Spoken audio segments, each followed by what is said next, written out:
বিকেলের নাস্তায় দেশীয় স্টাইলে ঝটপট একটি পাস্তার রেসিপি আজকে আপনাদের সাথে শেয়ার করব। আর এই পাস্তাটি খেতে এতটাই মজা হয় যে আপনারা একবার তৈরি করে খেলে বারবার খেতে চাইবেন। আশা করছি এই রেসিপিটি আপনাদের সবার খুব ভালো লাগবে। রেসিপিগুলো ভালো লেগে থাকলে অবশ্যই আমার চ্যানেলটি সাবস্ক্রাইব করে যাবেন এবং লাইক শেয়ার কমেন্ট করে নিয়মিত আমার চ্যানেলের পাশেই থাকবেন আশা করছি। তাহলে চলুন ঝটপট তৈরি করে ফেলি আজকের এই পাস্তার রেসিপিটি। এই পাস্তাটি তৈরি করার জন্য প্রথমেই একটি কড়াইতে আমি পরিমাণ মতো তেল নিয়ে নিচ্ছি।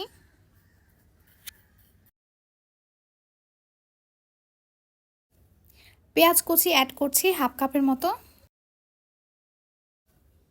পেঁয়াজগুলোকে সামান্য একটু ভেজে নেব।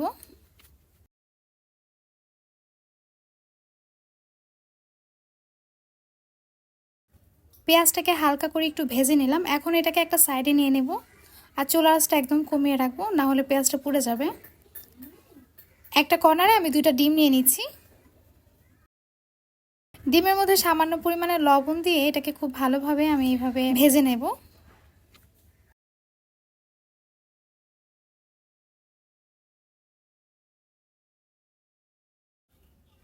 খেয়াল রাখবেন পেঁয়াজটা যাতে ডিমের সাথে মিলে না যায়, তাহলে ডিমের মধ্যে পুরো পেঁয়াজটা চলে যাবে, তখন আর ডিমের যে আলাদা একটা ফ্লেভার সেটা কিন্তু এই পাস্তার মধ্যে অ্যাড হবে না। ডিমটাকে খুব ভালোভাবে স্ক্রাম্বল করার পর আমি এখন পেঁয়াজ আর ডিমটাকে একটু ভালোভাবে ভেজে নেব, যাতে করে ডিমের স্মেলটা চলে যায়।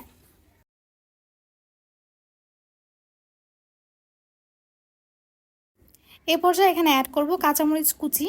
আপনারা কি পরিমাণ ঝাল খেতে চান সেটা বুঝে এখানে কাঁচামরিচটা অ্যাড করবেন। এখন দিয়ে দেব গাজর কুচি, দিয়ে দেব বরবটি কুচি। এই সবজিগুলোকে সামান্য একটু লবণ দিয়ে আমি ভেজে নেব যতক্ষণ না পর্যন্ত সবজিটা একটু নরম হয়ে আসে।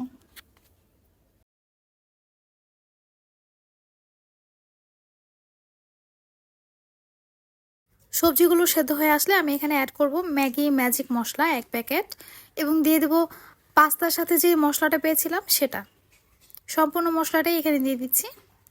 এখন এখানে অ্যাড করব গোলমরিচ গুঁড়ো। আমি এখানে সাদা গোলমরিচ গুঁড়ো নিয়েছি, এটা দিয়ে দিলাম হাফ চা চামচ পরিমাণ। এখন সব কিছুকে একসাথে খুব ভালোভাবে মিশিয়ে নেব। মশলার সাথে এখন সবজিটাকে কিছুক্ষণ কষিয়ে নেব। এ পর্যায়ে অ্যাড করব হট চিলি সস 1 টেবিল চামচ পরিমাণ এবং দিয়ে দেব টমেটো কেচাপ 2 টেবিল চামচ পরিমাণ। এখন এখানে অ্যাড করব ম্যাগি সস প্রায় 2 চা চামচ পরিমাণ।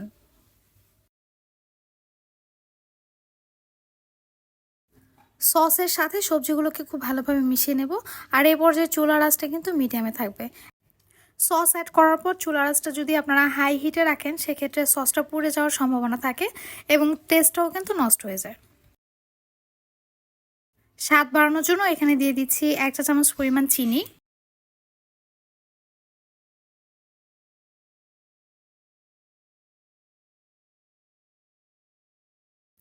চিনি দেওয়ার পর এটাকে কিছুক্ষণ নেড়ে রান্না করে নেব যাতে করে চিনিটা গলে যায়। এই পর্যায়ে এখানে অ্যাড করব আগে থেকে সিদ্ধ করে রাখা পাস্তা।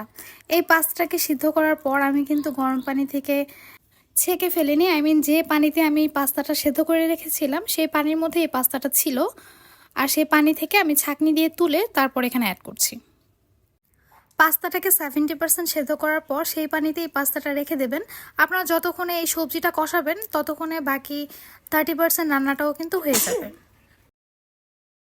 সবজির সাথে পাস্তাটা অ্যাড করার পর এটাকে রান্না করে নিতে হবে যতক্ষণ না পর্যন্ত পাস্তার মধ্যে যে এক্সট্রা পানিটা আছে সেটা শুকিয়ে না যায়।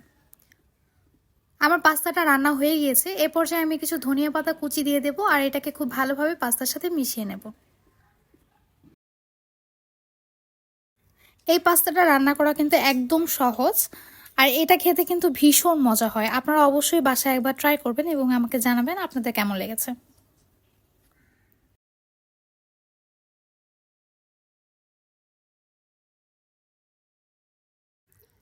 পাস্তাটাকে আমি আপনাদেরকে একটু সার্ভ করে দেখাচ্ছি। এটা দেখে কিন্তু বোঝা যাচ্ছে এটা খেতে কতটা মজা হয়েছে। আজ এই পর্যন্তই, আবারও চলে আসবো নতুন কোনো রেসিপি নিয়ে। ততক্ষণ পর্যন্ত সবাই খুব ভালো থাকেন। আল্লাহ হাফেজ।